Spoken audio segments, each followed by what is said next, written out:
स्वागत है। दिवेर का महायुद्ध। हल्दी घाटी के बाद यहाँ महाराणा प्रताप ने हराया था मुगल सेना को, जिसे कहा जाता है मैराथन ऑफ मेवाड़। हम में से बहुतों को महाराणा प्रताप और हल्दी घाटी युद्ध की जानकारी है, लेकिन उस युद्ध के बाद अगले 10 सालों में मेवाड़ में महाराणा प्रताप ने कैसे स्वतंत्रता की लड़ाई जारी रखी, इसकी जानकारी कम ही लोगों को है। वास्तविकता में हल्दी घाटी का युद्ध महाराणा प्रताप और मुगलों के बीच हुए कई युद्धों की शुरुआत भर था। अगर देखा जाए तो मुगल न तो महाराणा प्रताप को पकड़ सके और न ही मेवाड़ पर पूर्ण आधिपत्य जमा सके। यूं तो हल्दी घाटी के युद्ध के बाद मुगलों का कुंभलगढ़, गोगुंदा, उदयपुर और आसपास के कई ठिकानों पर अधिकार हो गया था, लेकिन इतिहास में दर्ज है कि 1576 में हुए हल्दी घाटी युद्ध के बाद भी अकबर ने महाराणा प्रताप को पकड़ने या मारने के लिए 1577 से 1582 के करीब 1 लाख सैन्य बल भेजे। अंग्रेजी इतिहासकारों ने लिखा है कि हल्दी घाटी युद्ध का दूसरा भाग, जिसको उन्होंने बैटल ऑफ दिवेर कहा है, मुगल बादशाह के लिए एक करारी हार सिद्ध हुआ था। कर्नल जेम्स टोड ने भी अपनी किताब में जहां हल्दी घाटी को थर्मोपली ऑफ मेवाड़ की संज्ञा दी है, वहीं दिवेर के युद्ध को मेवाड़ का मैराथन बताया है।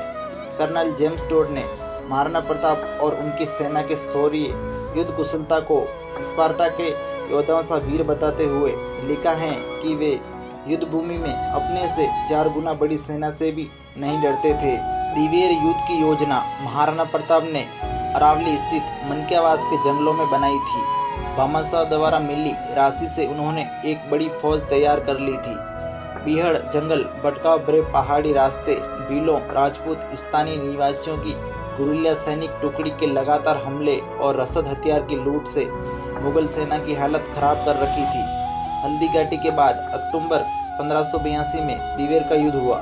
इस युद्ध में मुगल सेना की अगुवाई करने वाला अकबर का चाचा सुल्तान खान था। विजयादशमी का दिन था और महाराणा प्रताप ने अपनी नई संगठित सेना को 2 हिस्सों में विभाजित करके युद्ध का बिगुल फूंक दिया। एक टुकड़ी की कमान का नेतृत्व उनके पुत्र अमर सिंह जी का। महाराणा प्रताप की सेना ने महाराज अमर सिंह के नेतृत्व में दिवेर के शाही थाने पर हमला किया। यह युद्ध इतना भीषण था कि महाराणा प्रताप के पुत्र अमर सिंह जी ने मुगल सेनापति पर भाले का ऐसा वार किया कि भाला उसके शरीर और घोड़े को चीरता हुआ जमीन में जा धंसा और सेनापति मूर्ति की तरह एक जगह गड़ गया था। अपने सिपा सलारों की यह गत देखकर मुगल सेना में बुरी तरह भगदड़ मची और राजपूत सेना ने अजमेर तक मुगलों को खदेड़ा। भीषण युद्ध के बाद बचे खुचे 36,000 मुगल सैनिकों ने महाराणा प्रताप के सामने आत्मसमर्पण कर दिया था। दिवेर के युद्ध ने मुगलों के मनोबल को बुरी तरह तोड़ दिया।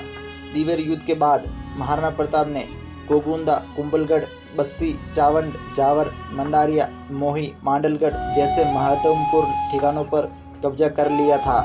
स्थानीय इतिहासकारों ने बताया कि इसके बाद भी महाराणा प्रताप और उनकी सेना ने अपना अभियान जारी रखते हुए सिर्फ चित्तौड़ को छोड़ के मेवाड़ के अधिकतर ठिकानों को वापस स्वतंत्र करवा दिया। यहाँ तक कि मेवाड़ से गुजरने वाले मुगल काफिलों को महाराणा प्रताप को रकम देनी पड़ती थी। ऐसे महाराणा प्रताप ने मुगल सेना को धूल चटाई थी।